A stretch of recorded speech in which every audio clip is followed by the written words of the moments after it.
There is no God, there is only Pun Pun. And today is the unexpectedly early edition of the live stream, even though it's my midweek chat. I realise this. But I have had no sleep at all last night because I had to be up bright and early so I could have a Skype chat with somebody over in Canada. So here we are. And if I leave it till later on in the afternoon, I'm just going to be a complete mess. This is like my fourth cup of coffee today. So I'm totally expect. Hi, Chorus. Hi. Yeah, yeah, exactly. Expect the unexpected. How's it going, everybody? Pun Pun. Well, we're here to discuss Pun Pun today. Because I realise that a lot of people are not privy to what goes on in the Discord server, and some of our conversations can be kind of arcane. It's another glorious day on the world of Toril. So Pun Pun is essentially in, I think it was about 3rd edition or 3.5 edition. Hex Poison! Hey Trey. So Pun Pun is a kobold, and he is he's a meme. He's a D&D meme, much like the head of Vecna sort of thing. Hey, what up? Where essentially they power gamed a kobold to make him as brokenly powerful as they possibly could. Exactly. All come and bow at the feet of Pun Pun, which is quite a bow because he's quite low to the ground. So essentially, you've got this kobold that can do thousands of hit points of damage in a single attack. Because yeah, hey Heath. Because essentially they got a completely outlandish combination of classes and feats and things like that would normally never go together, just to show how broken 3.5 had gotten, and the escalation of prestige classes and things like that, and the escalation of feats that were always just a little bit better than the last one, so that the game was just spiraling out of control. And we can talk about how broken the 3.5 system became now that Pathfinder has just released its Pathfinder 2 playtest, which you can also find we've got a board on the Discord server where you can access the free playtest material and stuff like that for that as well. So that's very exciting. But that was based off the 3.5 D&D system, which they had an open license to use, and that became the basis of Pathfinder. But now, and a lot of people refer to Pathfinder as 3.75 edition D&D, but now that Pathfinder has gone to a 2nd edition, they've basically reinvented the entire system. Yeah, so I'm not familiar with it, what those changes are. Probably a lot more of you have seen it than I have. Now, the interesting thing with Pun Pun, the reason why I bring it up, is that I've got a competition going on the Discord server, but it's open to anybody, where essentially the job of everyone is to make a completely book legal, most powerful, most overpowered version of a kobold using the 5th edition rules and any books that have been published for 5th edition that are legit canonical Wizards of the Coast products, to make as powerful a kobold as you possibly can. And the most powerful kobold builds will go off against each other in a PvP fight on the Discord server, possibly using Roll20. I'm not entirely sure how it's going to play out yet. And the winner of whatever competition this turns into, whether it's round robins or whatever, but the overall champion at the end of it all, the last Pun Pun standing, will get a $50 prize into their PayPal account directly from me in cold hard US cash. So yeah, it's open to absolutely everybody who wants to, and it will go until we have a clear winner.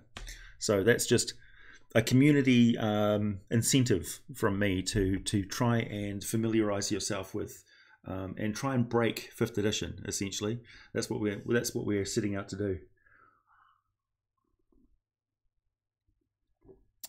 So Pun Pun has to be. We've got some provisos. It's got to be level 20 in whatever combination of classes that is. And yeah, and it's got to be book legal.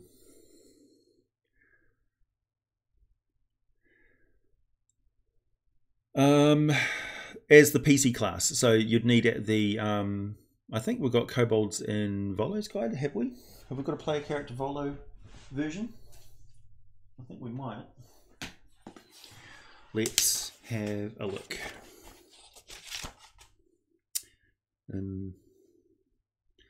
Monstrous Adventurers 118.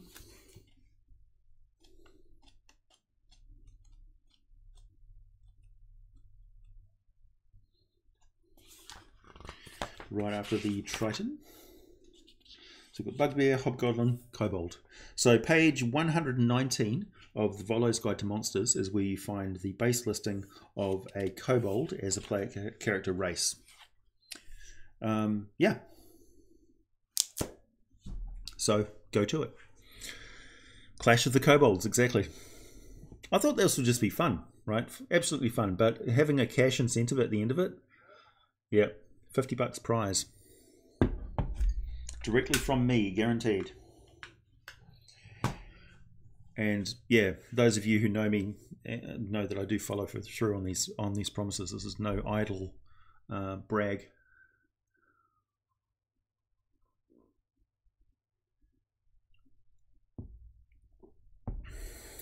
Barbarian Circle of the Moon Druid with some wizard spells. Well, I wouldn't give away all your secrets, Justin, considering that this is you building something to kill the other kobolds that come against you. No, it can't be, yeah.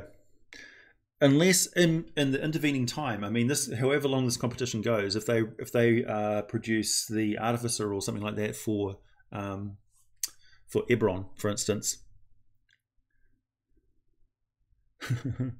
then yeah, there's no problem with that. And also, there's nothing against a high-level kobold wizard summoning allies and things like that during the fight as well. So if you construct your kobold as just a purely one-on-one fighter, for instance, then there might be some problems. It would be, I mean, there is items. That's a good question. So I think I'll let the community guide me on that one. What do you think the items spread should be? Should it be the expected magical items of a 20th level character? Is that a thing? Remember, 5th edition is built so that you don't really need magical items.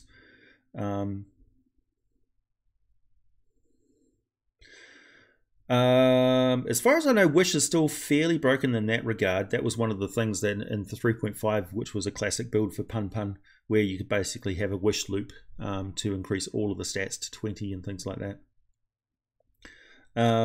So the standard trope is 3 wishes, right?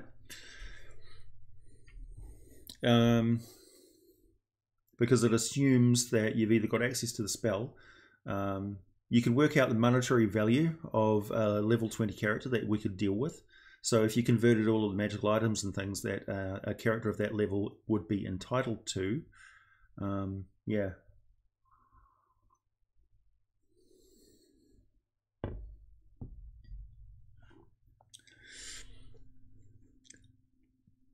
So, do we have a ruling actually of? Let's go to Google and ask how many magical items does a level 20 character have in 5th edition?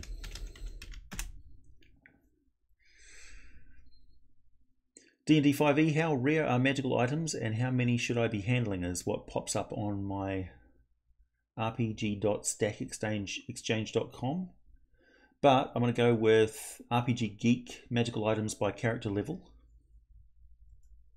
There's also a Reddit post as well. Let's have a look. It's a message board. DMG has 2 instances, page 38 and page 133. Page 38 is a small chart that lays out starting equipment for character levels in level ranges and is organized by magical rarities and settings. It provides starting Wealth, equipment, value, and magic item rarity and number. Page 133 of the DMG lays out another way to view the allocation of treasure that is assumed a full campaign of 4 players, so divide by 4 for each character. You can hand out as much or as little treasure as you want over the course of a typical campaign. A party finds treasure hoards amounting to 7 rolls on the challenge 0 to 4 table, 18 rolls on the challenge 5 to 10 table, 12 rolls on the challenge 11 to 16 table, and 8 rolls on the challenge 17 plus table. So there you go. So thanks Patrick Zach on the RPG Geek forum. So that is a direct quote from Dungeons and Dragons. So you could, in theory, maximize all of those rolls, because basically we're not relying on random rolls. We're character building for the absolute optimum build. So if you look at the absolute optimum things that you can get on those random roll tables, there you go. It's book legal, if that makes sense.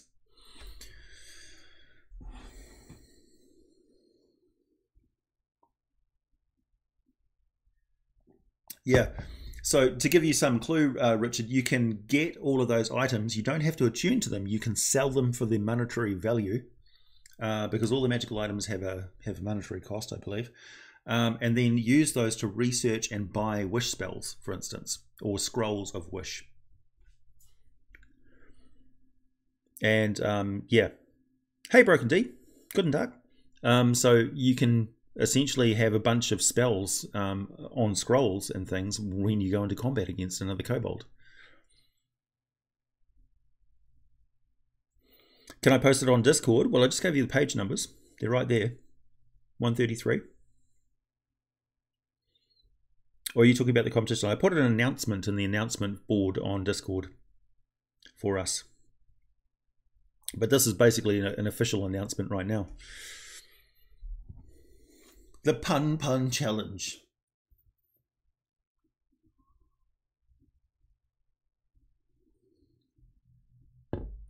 What did you think I'd look like? I'm just a guy, you know?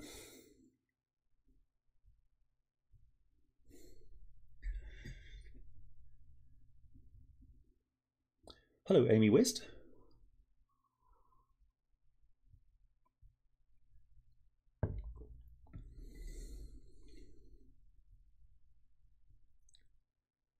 How much prep time for Pun? Are we talking decades, centuries, or millennia? Well, a kobold's maximum, you mean for the competition? It's basically just have at it. Kobolds themselves live for 120 years, but if you're a monk, for instance, you can live a hell of a lot longer. For other people not watching the stream, yeah, well, I'll just add to the announcement board on Discord. Or just direct them to this, which is going to be recorded for them so they can watch it later.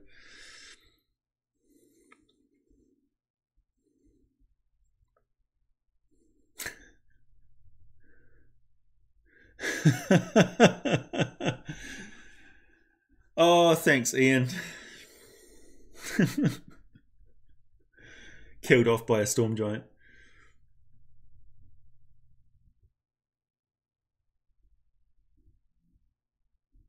Yeah, you've had some interesting character events this past few campaigns, Ian, for sure. And happy birthday, by the way.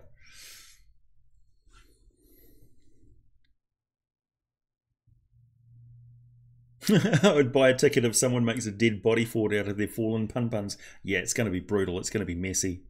There'll probably be a lot of first round deaths. Yeah, that's the whole point, Heath. It's crazy.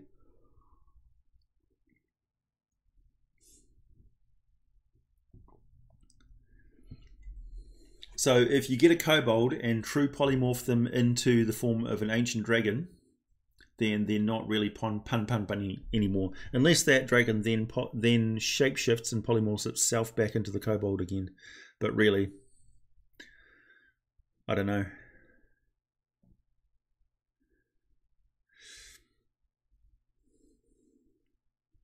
I mean, that's a legit thing that you can do, I suppose. So I guess it's legal. It's within the spirit of the game. The spirit of the game is to cheat like crazy, to bend the rules and break it as much as possible. I nominate a kobold egg as the ultimate pun. Fired from a railgun. Any limit on optional feats? As long as they are within published books and your character can legitimately select them, then yeah. That's the only limits really. As long as you can find it and show you're working at the end of it and show everyone how you build. That's the important thing. We need to record how we build these puns so that the winner will show everyone exactly how you make the most broken kobold possible in 5th edition. Because the debate about that is half the fun.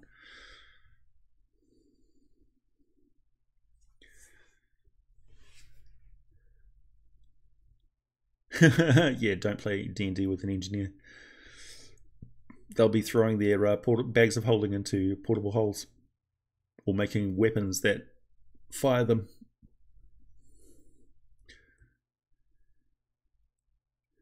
Plus, there are some magic items that refresh every century. How many are we expected to get that? Well, we're talking about one combat between you and the other ultimate pun. So the idea is that you hold back nothing. Yeah, it's going to be an absolute bloodbath.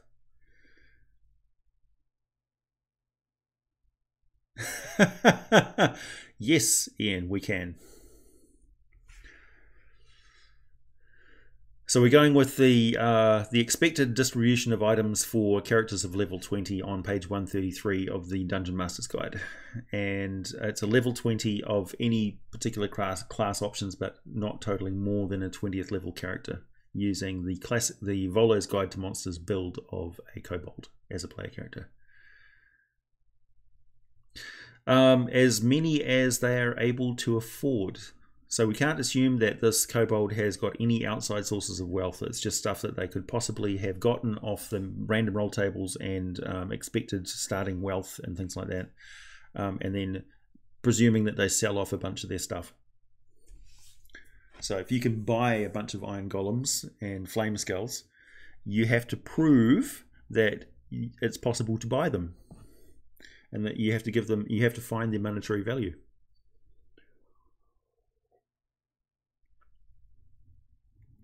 So you can say whatever you want, but you will be judged harshly by the judges of your community, the community at large, who will be watching the fights and be going, nope, that's not in a book. Well, show me where you found that.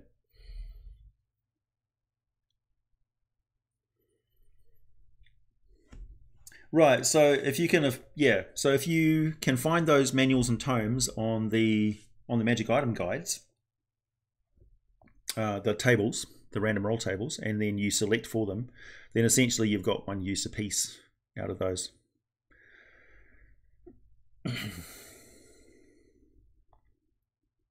But it may be possible to just sell them and buy wishes, for instance.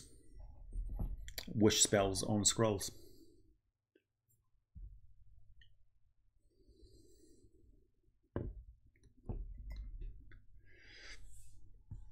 Yeah, you start off with the base kobold and then go from there. Batman with infinite prep time. So it's going to be fun, I think.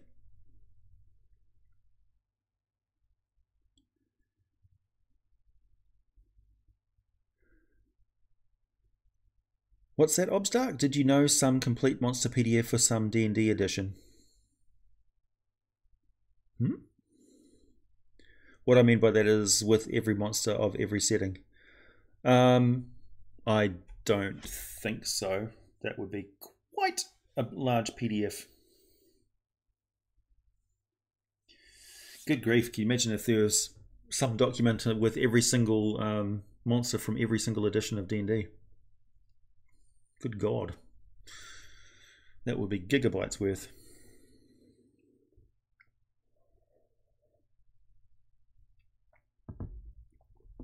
There are certainly plenty of online resources that you can find information about monsters. I know this for a fact.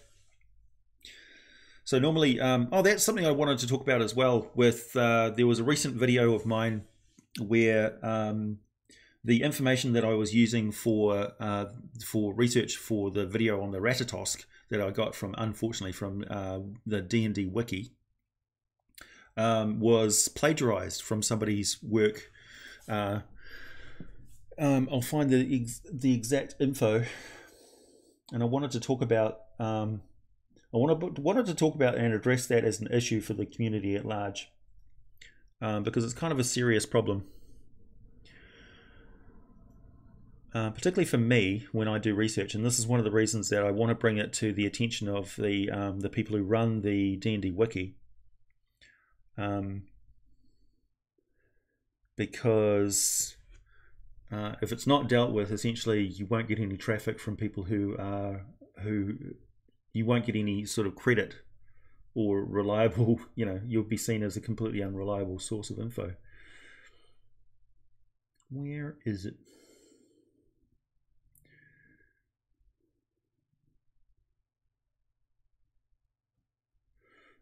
So yeah, it was the document.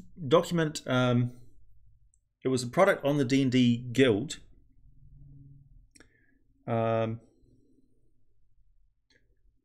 By Taryn Pounds.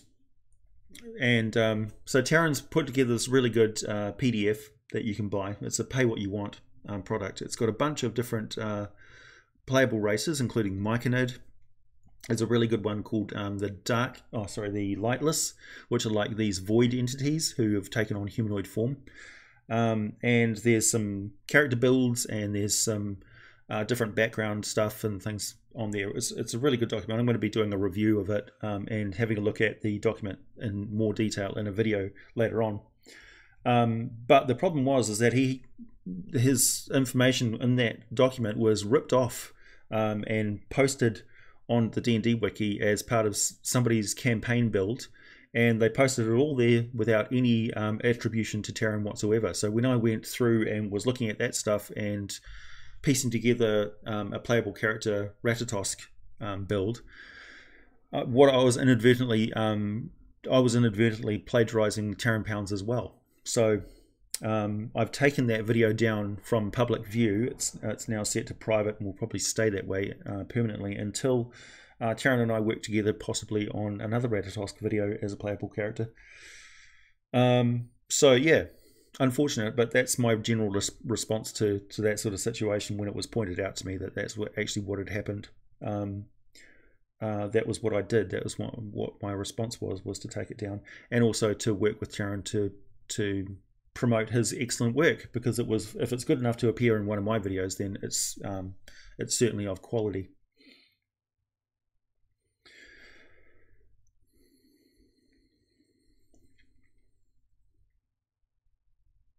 Oh, cool. Yeah, I saw the picture of the hoodie. It looks really good. A sign language bard. Why not?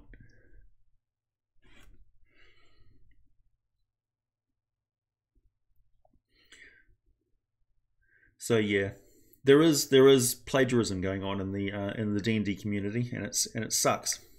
Just because it's like open license stuff, and you can still earn money off your creative work on the DM's Guild. So it is actually criminal to plagiarize the work of our fellow creative writers.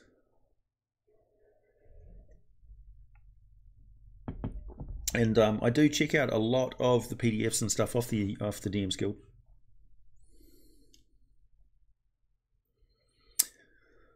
Actually, Devon, I got a request from one of my patrons to do a video on Jarlax, or Jarlax, depending on how you want to pronounce it. Jarlaxle.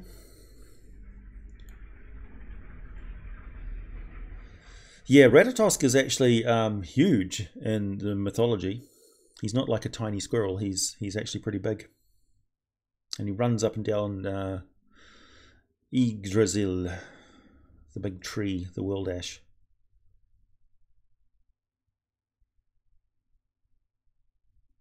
A swashbuckler. Actually, funny story that back in Advanced Dungeons and Dragons days, Two of my favourite character builds were the Duelist and the Swashbuckler. The Duelist was my hands down favourite character class to play from Unearthed Arcana. And it's really funny actually, when you go back and look at it, you think, why did I play a Duelist? They're not that great, but it was just the whole vibe of the thing of playing a professional. Essentially, they're like a gun for hire. So what they do is they go in and they insult a noble to provoke a duel to the death, and then they're a professional swordsman that then kills that noble, and they get paid by another noble who essentially paid you to assassinate that person in public, right? If somebody who does that gets exposed for being a professional hitman duelist, then their reputation is completely shot and nobody will get into a duel with them. In fact, they'll probably get arrested and hung. But it makes for a very interesting player character because essentially it's a very public execution of somebody. And it can go horribly wrong when you pick a fight with a very skilled swordsman. But yeah, in situations where you're in like Cormier or something like that, where duels and things to the death are a thing, and you are known as one of the most deadly swords, if you are known as one of the most deadly swords in the land, it can be kind of interesting. But it's a double-edged reputation, because if you are known as the best swordsman in the land and you go around insulting people all the time, then they will essentially say, well, you can say whatever you want about me, nobody's, you're just trying to kill me.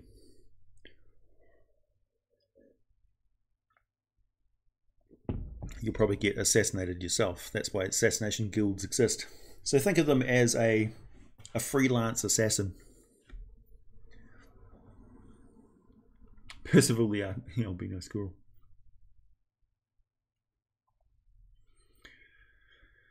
Yeah. Yeah, dexterity-based fighters are pretty cool, for sure.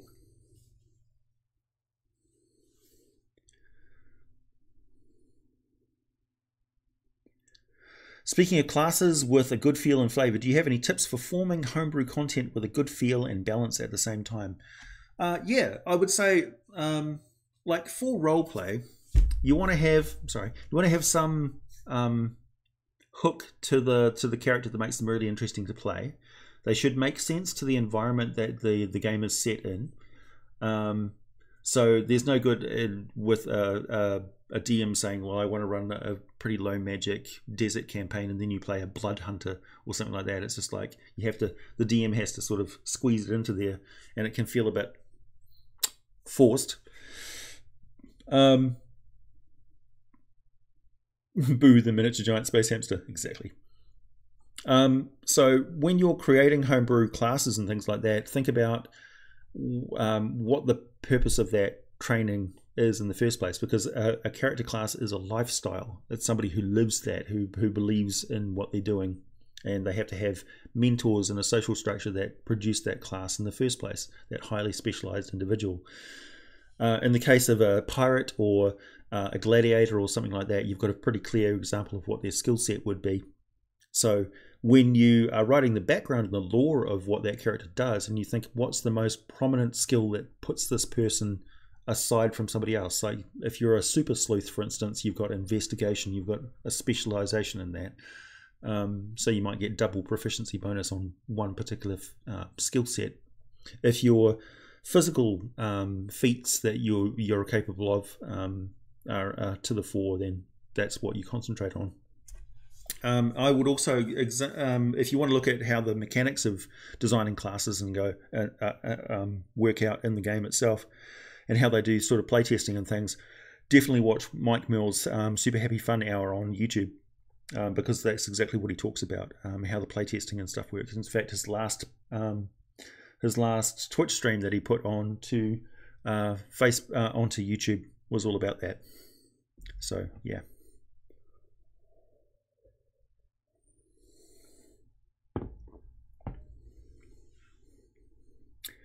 Can I do a class review of Matt Mercer's Blood Hunter? For the most part, I think the people who are interested in that sort of video already have read and understood the class itself. But if one of my patrons wants me to do it, then I will. As for me personally, my choice would be to carry on making the play. Like, I've got a lot of backlog of requests for monsters and things, and monster ecologies are really what I concentrate on, not so much character classes. And also, I've still got to do the sorcerer and various other character classes as well before I get into the more sort of homebrewy stuff. Although I wouldn't exactly call Matt Mercer's Blood Hunter homebrew these days, because it's very much his work is very much supported by Wizards of the Coast. Magic using classes will outdo those without. Yeah, that was Gary Gygax's view as well. He really he was of the opinion that people wouldn't want to run wizards. And actually, if you look at the statistics about of character choices on D&D Beyond, because they actually track the choices of everybody of what characters they're making, and they have all the statistics and stuff there. So they say, like, well, this character build is the most popular and this is the least popular. So for instance, a half-orc sorcerer is one of the least popular character builds, as is a gnome paladin, whereas one of the most popular builds is the human fighter, and it always has been. So Gary Gygax was of the opinion that everybody would always want to play human fighters, and he was kind of right, that most people do, or at least variations of the fighter. But it's one of the most accepted character builds for people who are starting off, is just a straight up fighter class. Do I have any clever ideas for sentient weapons, role-playing tips, etc.? Yeah, I do. It's interesting actually, because a lot of times I don't actually get to play sentient weapons in my games very much, because the players just don't like them very much. Isn't that right, Ian? Essentially, they're characters, and it really depends on how you go about. If it's the whole soul of somebody, like if it's somebody actually, like their entire the entire entity of somebody is in the magic item, or so it started off as an organic being with its own mind and memories and personality and stuff, or if it was some sort of spiritual entity that never had a body, but it's now trapped in a magical item, or it's some sort of sentience that has a simulation of a real world inside there for itself, so it's wandering around in its own demi-plane, and the only way it can communicate to the outside world is through the item.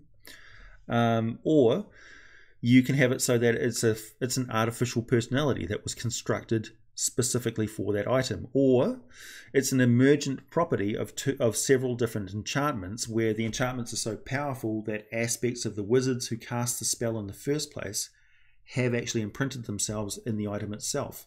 So if you've got a really powerful item that was made by Mordenkainen, it's got an aspect of Mordenkainen's personality in it. So it may be a particular emotional state that Mordenkainen was in at the time, and it's imprinted itself in this magical, malleable stuff, and manifests itself as a personality.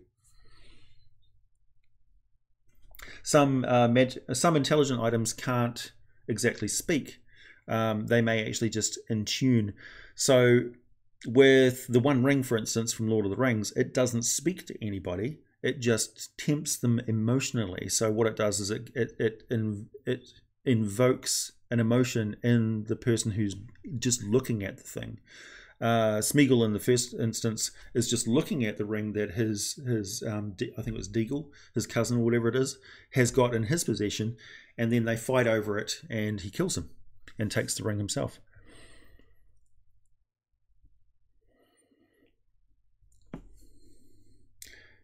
Yeah, well, the assumption is that all intelligent items can talk in some way, but they may not necessarily share a language with you. It's up to the DM, of course, because the DM is the one who's creating this item in the first place. It's not like the player says, "Oh, great, I've got a magical item that can talk, and its name is Peter," you know, unless you're running that sort of game.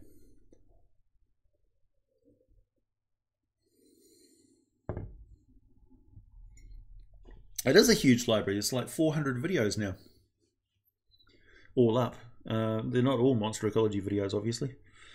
I've got this week, as I have mentioned in the videos that I've been posting, is Cats and Dogs Week. So we've got coming up, the next video that I'm going to be releasing tonight is the Wemmick. And then that will be shortly followed by the Hound Archon. Peter the Penetrator. That's an apt name for a sword, but a terrible name to give a weapon. Have you heard of Drow Bard? Fourth time asking.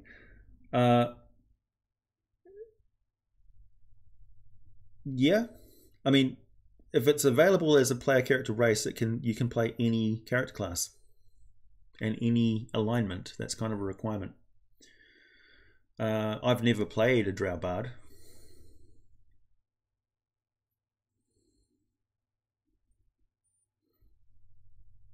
+4 Decker of Wounding.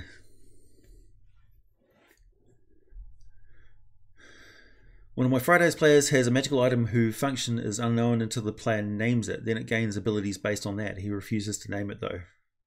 Interesting. Are they just sort of waiting until the time is right? That's a bit metagamey. Peter the Short-Sighted -2 bow. Drowbard is a YouTuber. Oh. Why didn't you say so?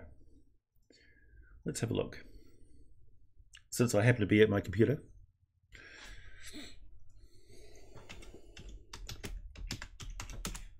Has this individual been around long? 94 videos, 2,727 subscribers. Wow.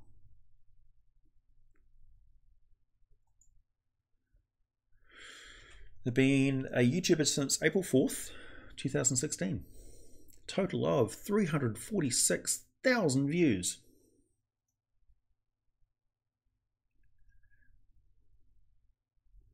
Do.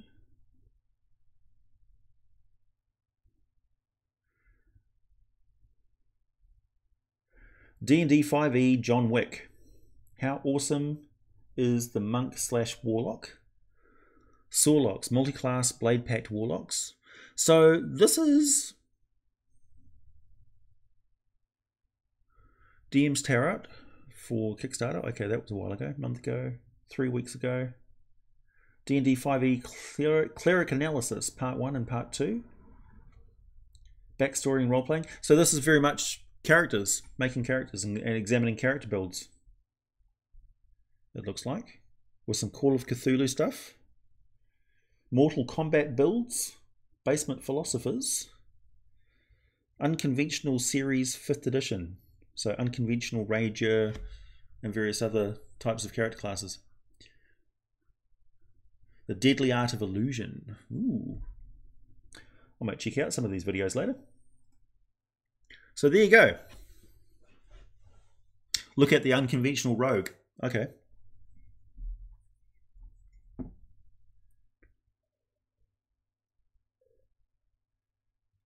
It ruins elves to have them study magic. They should be sorcerers. Well, the law kind of supports them being arcane because they have a long time to study magic, and they have an arcane tradition which they've recorded and written and formulated. Also, in the casting of mythals, sorcery is kind of focused on channeling emotions and releasing innate magical power. In the crafting of a mythal, which is a large ritual involving many casters, some of them giving their lives to empower a permanent spell effect of epic proportion, it requires a lot of coordination between them to do exactly the right thing at exactly the right time. Otherwise, people will explode. So that's arcane. It's not so much an emotional thing. It's a very formulated and constructed thing that requires a lot of research and coordination to do. So there's probably a lot of elven sorcerers, sure, who feel the magic flowing through them, but wizardry is part of their culture. So it's ingrained into them, much like their use of the longbow and longsword. and it's also it's implied that it's the shapes of magical circles and things like that, the spirals, the sacred spiral, and the orientation of planets and things like that, and the celestial flow of energies is ingrained into their artwork, and the flowing natural shapes and things surrounding them turn the young elf's mind towards spellcasting. And also they've had many lifetimes in 5th edition in which they reincarnate, and in their early years they have memories of their past life, and in their past life they will have been able to cast magic as well. So it's assumed that most elves, particularly high elves and Eladrin, can probably cast spells. Yeah, exactly. In early editions, elves were the only ones, or in D&D Basic, elves were the only ones who could be a cross-class fighter and spellcaster. So there's definitely a lot of canonical lore involved in that.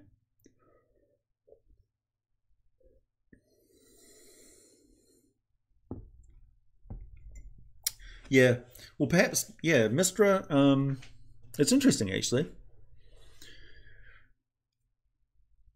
Mystra she's a goddess of magic, and yet most of her her chosen have been human.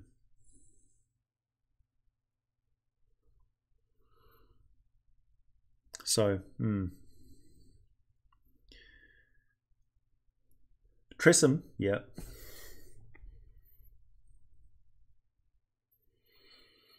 We're running out of time on Cat and Dog Week.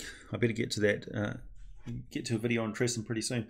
Don't forget, I've also got to produce my weekly Demon Series video as well. And I don't think there are any. I've already done a video on the Rakshasa a long time ago, so I've already covered cats and demons. And as far as I know, there's no dog demons. I could be wrong.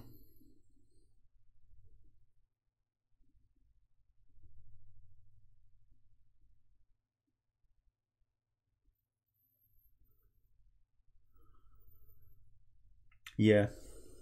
Still find it hard to imagine how to play an elf in the old days. I hear they were a class and a race at the same time. D&D, it was D&D, yeah, early editions of D&D and D&D Basic. So dwarves were a class and a race at the same time, and halflings were a class and a race at the same time. All of the demi-humans, as they call them, were like that. It's Saint Renard, not Saint Bernard.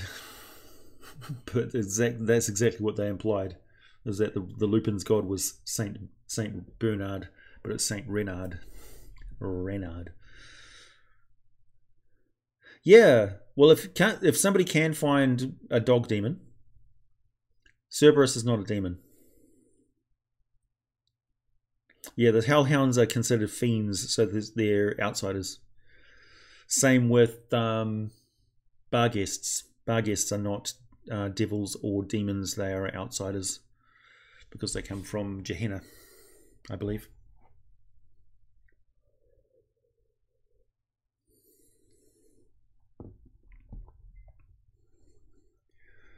Glabrizu, do they have a dog-like head?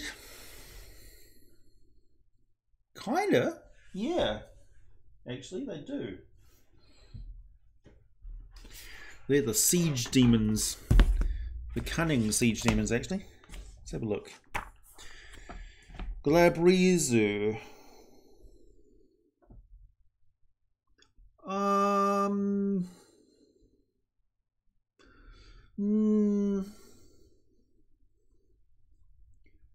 It's actually more like a goat. A really messed up goat than a dog, because it's got horns. Yeah. I mean, a Balglura is definitely an ape type thing. But, yeah, no, it's more like a goat. And a Garistro, of course, is like a mutant minotaur. His rows are kind of like toads. Now, Feshni are pig-like. Yeah, and Vrox are like vultures. So, tricky. But there's a lot of obscure demons. I've actually got all of the demons printed out so that I can cross them off the list, because I realise it's quite a monumental task. I've got a few crossed off already. But as you can see,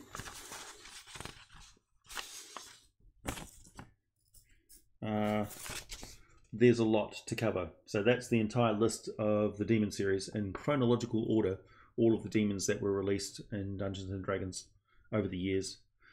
So I'm going to make a video on every single one of them. Every single one. Which will be, I think, the most comprehensive list of at least a video archive of lore on D&D demons that there is in the entire world. Ever. So, yeah, that's what I'm aiming for. And if I'm making one per week, then it's going to take me over a year to get this done. Because I think there's more than 52 here. Could be wrong. But, yeah. So, that's going to be fun. I do enjoy making those videos. Molly Juice, yep. They're on there. Glabs do have dog-like heads. Well, okay. Results may vary in their artwork, I guess. They're not in any way canine, though. That's the thing. Really. Aside from the fact that they eat meat and they have a possibly dog-like snout. Yeah, that's the exactly. Axe poison. The demon forms in there are just particular builds of demons that follow an ecological niche sort of thing. So it's like it's programmed into the abyss to make these certain types of demon forms, because they're based on the original spirits of the Oberth, who formed the massive chaotic psyche of, like, if you think of the abyss as a dimensional gibbering mouther, right? So think of it as all of the Oberth that weren't strong enough to take on a physical form of their own, transformed into a mad, crazy, corruptive energy. So they essentially inserted themselves into the material of the prime material and various other planes of existence, like insane elementals, right? That were trying to create organic forms to house their spirits, the entities. At the same time, they're being bombarded by all of the cacophonous psychic energy of all of the multiverse at the same time, and it manifests itself as these emotional outbursts of hatred and loathing and whatever negative emotion overpowers and bubbles out, and it creates an entity which pops out of this corrupted physical stuff, and essentially it's a pseudo-organic and inorganic form that houses the crazy soul of an entity that was never supposed to be in the universe in the first place, and that's demons, right? So yeah, they're formed. They're like an outcropping of a gibbering mouther formed from an alien psyche of thousands of different individuals that were extremely powerful in their original universe and didn't really survive intact physically or mentally over into the new universe. So that's the Oberth, and those that did ended up being demon lords in their own right.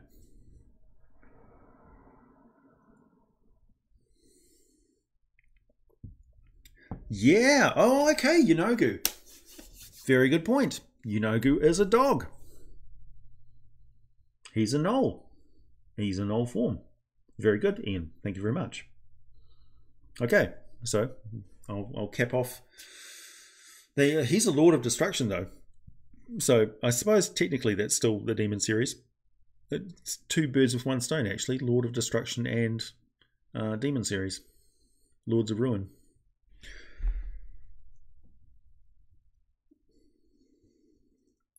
Are you asking me, Darth, what kind of characters I like to play? I don't know, Ian. What sort of characters do I like to play? Usually pretty sneaky, intelligent characters that I quite like playing magic users of various kinds. Wizards, bards, that sort of thing.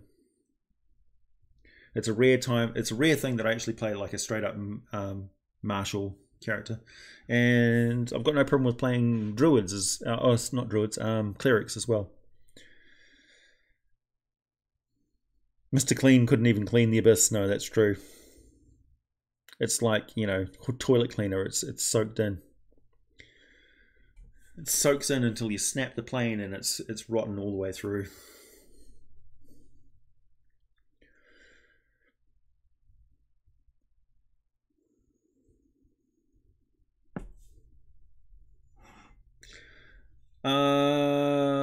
It's kind of, yeah. They're not really that related to cats either, Christopher. They're a distinct sort of sideways breed, because cats aren't derived from hyena stock, and neither are dogs. They're a separate entity entirely. So they have physical traits which are similar to both, and neither. They're their own thing, really. It's just convergent evolution.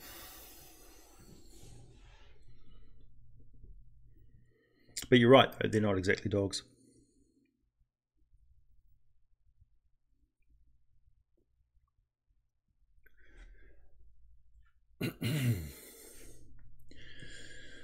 Well, everybody, I'm coming up on the hour. I probably won't. Today is kind of officially my day off, really. Well, yesterday was supposed to be my day off, but I ended up making that video on Hound Archons. By the way, that's something to look forward to if you are a lover of dogs, because, yeah.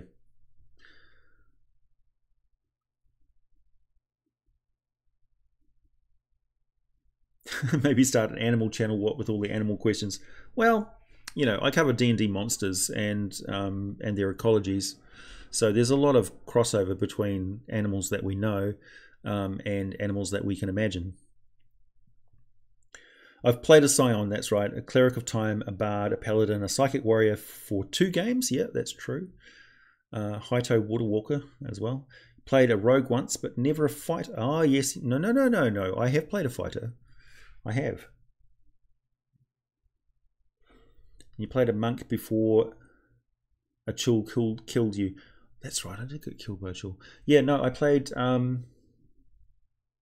there was a fighter character. He was like a an ex-caravan guard or something like that. Kind of like Alex's character, guard.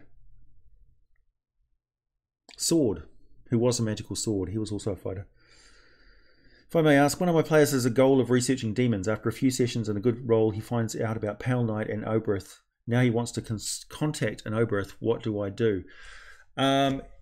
Essentially, the Oberth, they're a conquered former lords of the Abyss. So they want nothing to do with mortals. Any contact with mortals will be a bad deal for the mortal, because they've been doing it for a very long time, and they just want the destruction of the universe even more so than the demons. The demons are doing it in a sort of chaotic, selfish way. The Oberths are doing it in a way that they want to transform the universe into what they think the ideal universe is, and it's nothing like the one that exists currently. Hey, Electrocutor, thank you. Just to try and increase the chances of a Tressum video. All right. You've convinced me. I shall do a Tressum video. I'm gonna write it down on a post-it note. I do respond to money. Tressum. I actually really like Tressums. So in relation to contacting an Oberth, first of all, how did he find out about Oberths in the first place? That's kind of your fault as a DM. Just because they roll a natural 20 on the dice doesn't mean they have to know everything in the universe. They need to access that information in the first place. And so accessing that information is going to get them into trouble with maybe, you know, celestial forces and things who monitor that sort of thing, because these are the architects of the chaos, the war between law and chaos. That's right. You played a fighter and vorpaled my Nihilist Demon Lieutenant in the first action of the first round of combat. You son of a lich. That's true. Vorpal combat. Vorpal bladed its head off on a natural 20 in the first round of combat. And you rezzed it. But yeah, it still stands. That was awesome. Sorry, Justin, what were you asking me?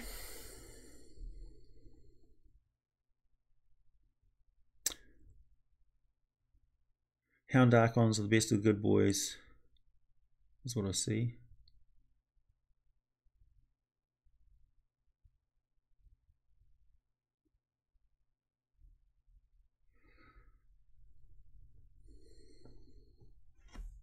Money, the language of the gods. Well, maybe. How do you think people can break the cycle of the Illithid and their conquering the universe, causing a catastrophe and moving back? Essentially, that's what the Githzerai and the Githyanki are working on right now. This could be, in fact, the timeline in which they don't go back in time. Because much like they sort of bootstrapped themselves into their own existence by traveling back in time and reinventing themselves, there's nothing that basically just means that time is fluid and can be changed. Or as the Spellweavers will say, this universe should never have existed in the first place. It's broken. So this may be the universe where demons broke through and screwed everything up, and the Mind Flayers weren't expecting that, because they weren't expecting an outside force like the Oberiths coming in from beyond the universe. So, yeah, it's anybody's guess.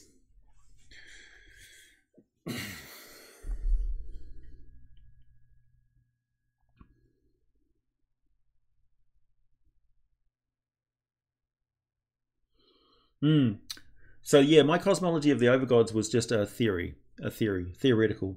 Like, it was just me dreaming up stuff. It's not based in any canonical fact.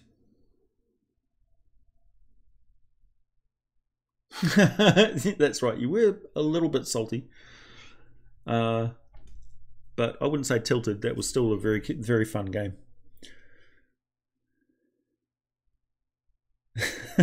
Stick a stack, stick a deck. True. Oh, I see.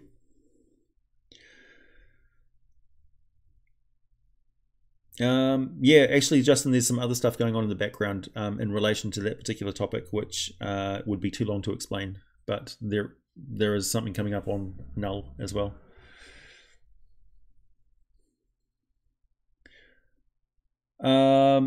There is. I just use the mob combat rules, which you find in the Dungeon Master's Guide. What would happen if two spheres of annihilation would collide? They would essentially form a slightly larger sphere of annihilation.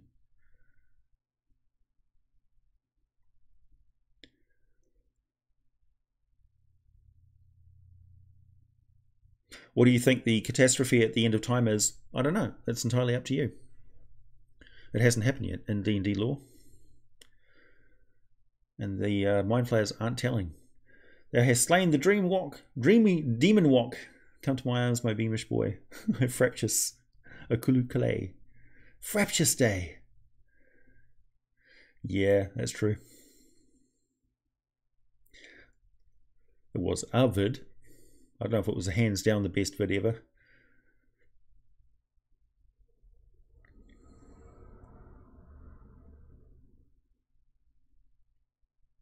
Is there any D&D lore on dragoons? So mounted soldiers with guns? Or I think there actually is an unearthed arcana thingy with dragoons. I'm pretty sure. Yeah. Pretty sure. Alright, everybody. It's time for me to go.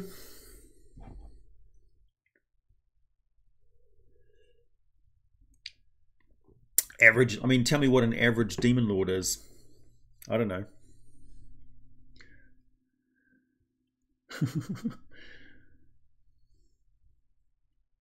Yeah. Tharizdun and the Illithids are the end of things at some point. Yeah, exactly. Oh, really? Atropus eating Ao that ended it all. Crikey.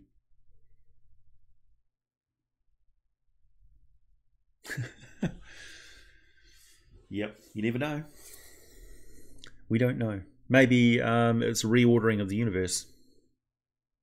Maybe the Mind Flayers are actually trying to create a Gestalt consciousness by absorbing all brains in the universe, and they finally create some artifact to link everybody telepathically at the same time. And everybody realizes, oh, I'm not an individual anymore. I'm just a cell in a super brain. Yes, Ian, do that.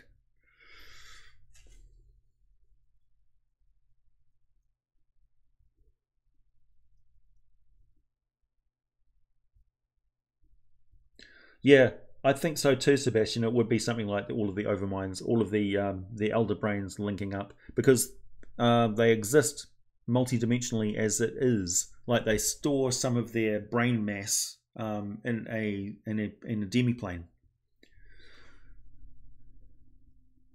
Thanks, Jake. An awakening universe, exactly.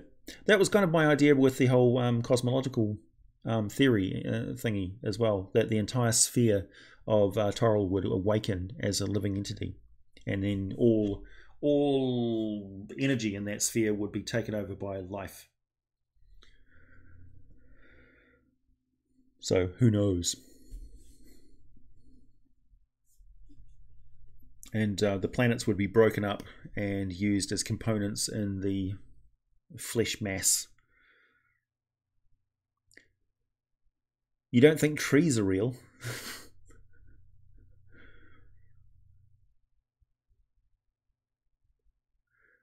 The bird demon. The Vrock? Good. Hey Synth, it's just about to end, unfortunately. The Illithids are the internet, so the Elder Brains are the internet of the Illithids. Anti-spirals. Yeah.